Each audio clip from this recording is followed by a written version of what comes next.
મહારાષ્ટ્ર નવનિર્માણ સેનાના પ્રમુખ રાજ ઠાકરે તાજેતરમાં મુખ્યમંત્રી એકનાથ શિંદેને મળ્યા. બંને નેતાઓ વચ્ચે લાંબી ચર્ચા થઈ. નેતાઓ વચ્ચે મહારાષ્ટ્રમાં રામ મંદિરના ઉદ્ઘાટનની ઉજવણી કેવી રીતે કરવી તે અંગે ચર્ચા થઈ હોવાનું સામે આવ્યું. આ દરમિયાન શાસક પક્ષોના નેતાઓ તરફથી આડકતરી રીતે રાજ ઠાકરેને તેમની સાથે જોડાવાની ઓફર કરવાના નિવેદનો આવી રહ્યા છે. તેથી એવી ચર્ચા છે કે રાજ ઠાકરેને વિપક્ષના મહાગઠબંધનમાં લાવવા માટે કોઈ મજબૂત પગલાં લેવામાં આવી રહ્યા નથી. મુખ્યમંત્રી એકનાથ શિંદેની પાર્ટીના બે મોટા નેતાઓએ રાજ ઠાકરેને લઈને મહત્વપૂર્ણ નિવેદન આપ્યું છે. આ નેતાઓએ રાજ ઠાકરે અને મુખ્યમંત્રી એકનાથ શિંદે વચ્ચેની બેઠક પર પ્રતિક્રિયા આપી છે.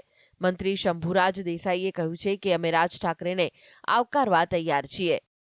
રસપ્રદ વાત એ છે કે હાલમાં રાજ્ય અને દેશની સૌથી મોટી પાર્ટી એવા ભાજપના વરિષ્ઠ નેતા ગિરીશ મહારાજને જ રાજ ઠાકરેને લઈને મહત્વનું નિવેદન આપ્યું છે.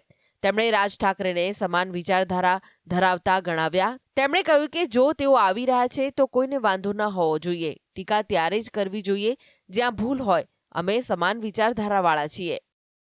રાજ ઠાકરે મહારાષ્ટ્રની મહાયુતિ માટે મહત્વપૂર્ણ છે, કારણ કે રાજ ઠાકરે પ્રભાવશાળી વ્યક્તિત્વ છે. યુવાનોમાં તેમના માટેનો ક્રેઝ છે. જો રાજ ઠાકરે હિન્દુત્વના મુદ્દે મહાયુતિમાં જોડાશે તો સત્તાધારી પક્ષોની તાકાત વધશે. Bureau report, GSTV.